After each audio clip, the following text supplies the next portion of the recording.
Olá, tudo bem? Meu nome é Tito Cardoso, eu sou aluno de mestrado do Programa de Fisiologia e Farmacologia da UFMG e essa é a minha segunda aula para o curso de verão Fisiologia e Farmacologia. Essa aula faz parte do módulo 7, Tecido adiposo, mundo além de armazenamento de gordura. O objetivo principal da nossa aula é discutir o papel do exercício físico na fisiologia do tecido adiposo, tanto em condição saudável quanto de obesidade e de inflamação. Na nossa primeira aula, discutimos sobre o tecido adiposo, o exercício físico e a saúde, no qual entendemos que as miocinas secretadas pelo músculo esquelético exercitado possuem importante ação na promoção do estado saudável do tecido adiposo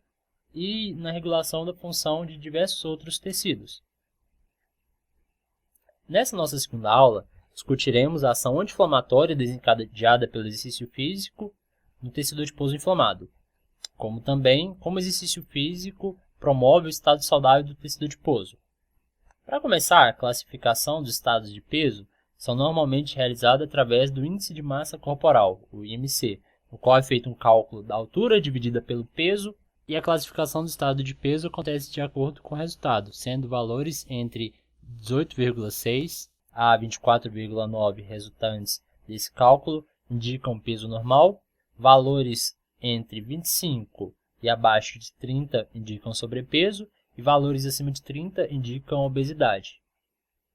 Segundo a Organização Mundial da Saúde, em 2016, 2 bilhões de pessoas estavam em condição de sobrepeso, e destes, mais de meio bilhão já eram considerados obesos. No Brasil, estudo realizado pelo Vigitel, em 2019, apontou que mais da metade da população brasileira, 55,4% da população brasileira, avaliada em 27 cidades brasileiras, estavam em condição de sobrepeso. E destes, 20,3% da população já eram considerados obesas. Normalmente, é considerado a promoção de estado saudável quando existe um equilíbrio entre o consumo calórico e o gasto calórico. Porém, quando ocorre um desequilíbrio no que é consumido e no que é gasto, ocorre o desenvolvimento da obesidade. Mas já é de conhecimento da maioria que a obesidade não se desenvolve apenas pelo consumo calórico. Diversos outros fatores também estão envolvidos, como os hábitos dos indivíduos, como, por exemplo, sedentarismo ou a prática de atividades, fatores genéticos, fatores hereditários, fatores psicossociais, fatores hormonais. Em um estado fisiológico,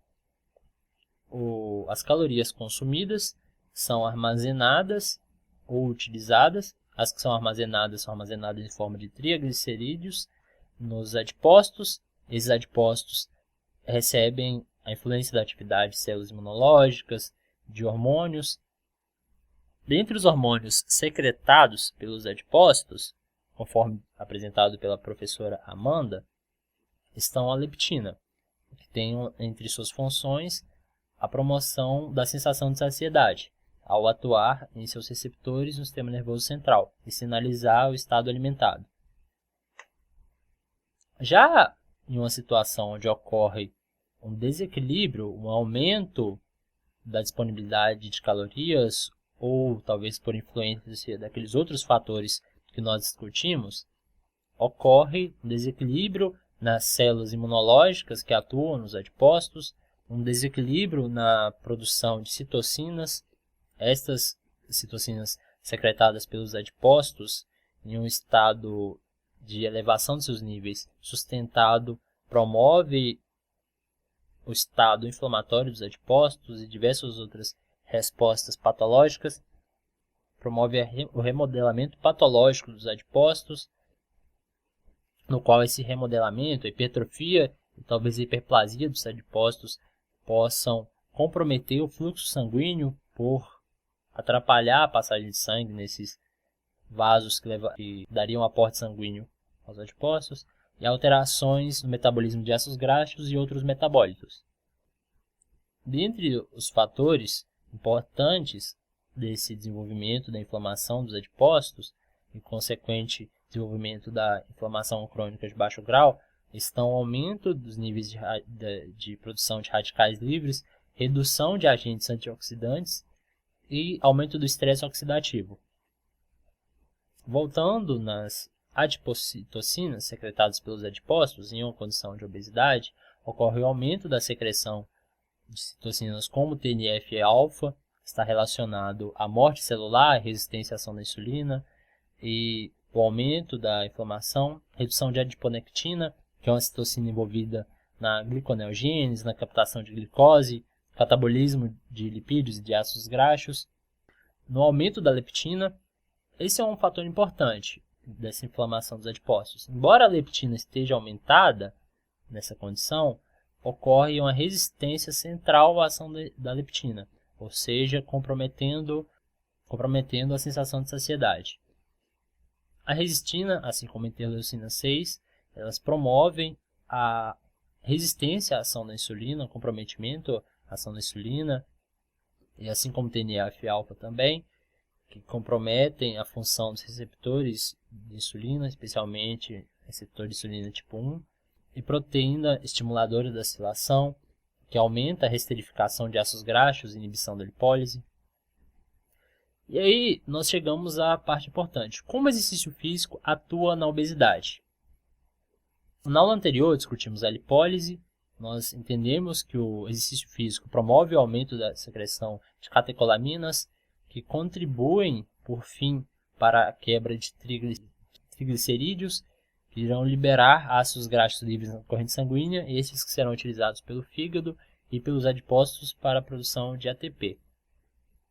O exercício físico contribui para a captação de glicose por promover o aumento dos níveis de alguns substratos, como por exemplo a proteína quimiotase ativada por monofosfato de adenosina, a MPK, esta que atua tanto reduzindo a atividade de alguns sistemas que utilizam ATP, como por exemplo a síntese de ácidos graxos, quanto na translocação de GLUT4 para a membrana das células. Essa é uma importante função promovida pelo exercício físico, e através desta ocorre a captação de glicose para as células e para a utilização como fonte de energia, independente da ação da insulina, que está comprometida na condição da inflamação. Nesse estudo realizado por Freitas em 2014, ele observou que diferentes intervenções de exercício físico, tanto intervenções agudas, como por exemplo 30 minutos de exercício a 70% do VO2 máximo, em humanos, promoveu o aumento da MPK e da TBC1D1, assim como diversas outras intervenções também culminaram no aumento de proteínas relacionadas à melhoria da captação de glicose, tanto em humanos obesos, diabéticos tipo 2, humanos obesos não diabéticos, em ratos diabéticos e em ratos obesos. Os efeitos anti-inflamatórios do exercício físico para a captação da glicose envolvem a redução do TLR4, do receptor do tipo 4, que participa da ativação e da regulação de respostas imunes, redução da JNK, que é uma proteína que atua na regulação do processo de apoptose, de morte celular, do IKK-beta, que fosforila o inibidor de NF-kappa-beta, este que ativa vários genes envolvidos na inflamação e em outras respostas imunológicas, redução da fosforilação dos receptores de insulina do tipo 1 em adipócitos, no fígado e no músculo esquelético, redução da infiltração de macrófagos nos adipócitos, redução da expressão gênica de TNF-alfa. Mais especificamente, nos adipócitos, o exercício físico promove a redução do tamanho dos adipócitos, isso que será discutido mais à frente,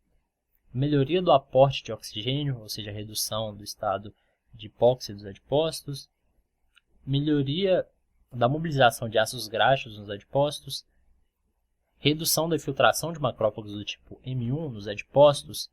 e retorno à condição próxima da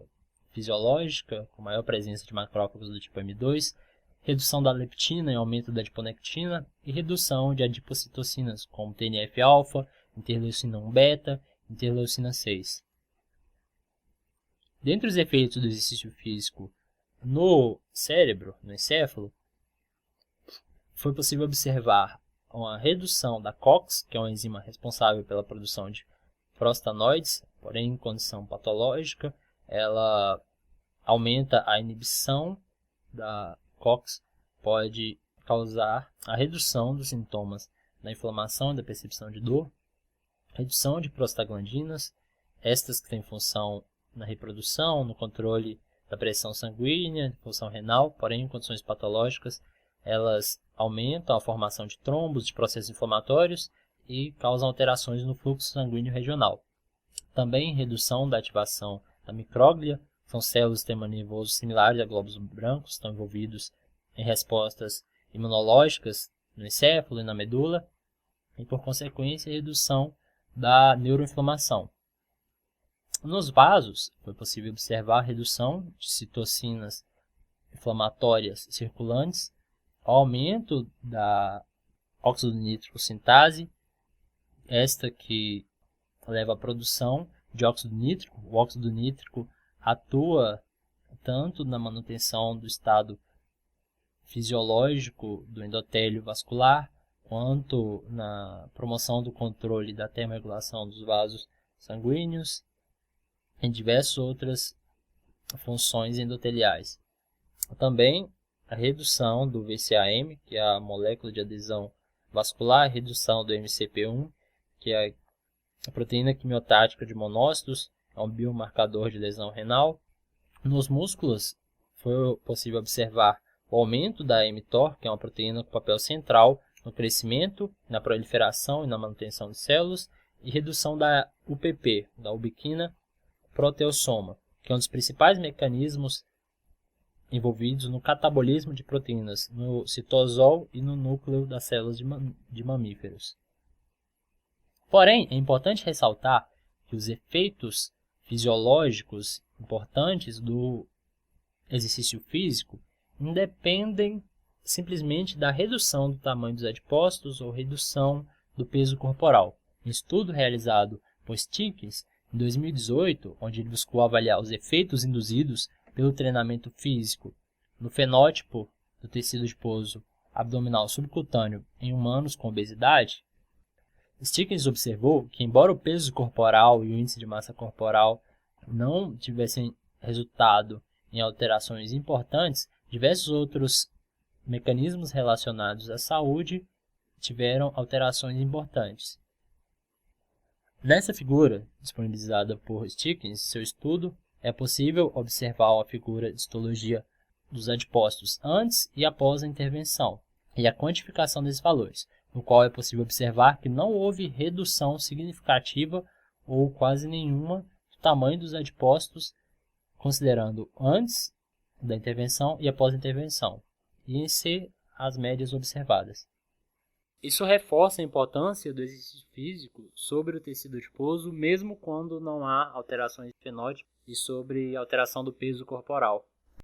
Podemos concluir que o exercício físico, junto a outras estratégias como a reeducação alimentar, podem promover importantes respostas no enfrentamento à inflamação crônica de baixo grau,